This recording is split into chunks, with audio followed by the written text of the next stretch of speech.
Greetings, sisters. It's so wonderful to be in this little bit of connection with you across so many miles. I'm so grateful to have been invited to attend your conference and so sorry that my schedule didn't permit. I'm grateful that our regional missionary and our vice president of the board are able to be with you, and I'm looking forward to hearing their report about the conference. I know it will be a powerful and special time. I also wanted to take a minute just to celebrate how many women are serving in ordained capacities throughout the continent of Africa. We're so grateful for your spiritual leadership, for your wisdom, and for your increasing numbers. It's wonderful to see the church growing through the presence of clergy women in Africa. Thank you for all you do. We're especially grateful for your presence at this time because all of us throughout the whole church have been thinking about how to make plain women's voices. It's the long-standing work of United Methodist Women to elevate women, to bring the real concerns of women, children, and youth to the attention of the church, our communities, governments, corporations, and to say, we need to do better. We need more support, we need more opportunity, and we need more stories that open up the existing narratives. Now, you know all about this, so I'm thrilled today to add my word of encouragement to you, to continue to raise your voice. I know, as you do, that it can be difficult in the predominantly male settings in the United Methodist Church and in other contexts where we work.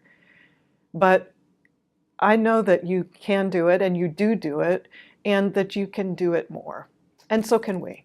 So from the National Office of United Methodist Women, we're talking about how to raise women's voices.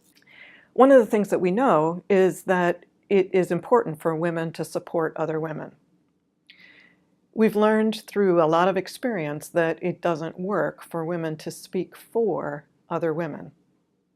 Lay women can't really speak for or instead of clergy women, nor can clergy women really speak for or instead of lay women. It's important to us to be able to raise our voices, to tell our stories, and sometimes to offer the opportunity to our sister to speak. We've been blessed recently to have some intense conversations with women around the world, including a setting in Mozambique in the fall. And it was there that I first heard the term pull-downism.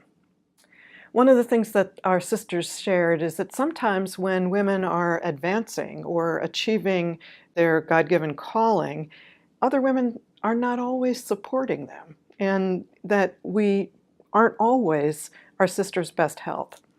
So I draw that to your attention. That was a learning for me, and I'm hopeful that it might be helpful for me to raise that in the room. I also want to say to you that we need your voices throughout all levels of the United Methodist Church. Certainly your congregations, certainly your annual conferences, but also at the General Conference and also with the general agencies. You have wisdom and stories that are important to us. Together, we're working on bringing women's stories into the mainstream of the life of the church.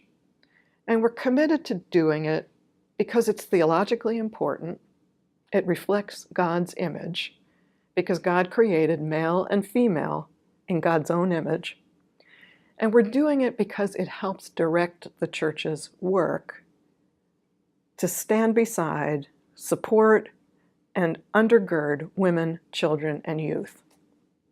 You're an important part of that story, and I'm so glad to be working with you to hear God's call and follow that call wherever it leads. Thank you, sisters. God bless you.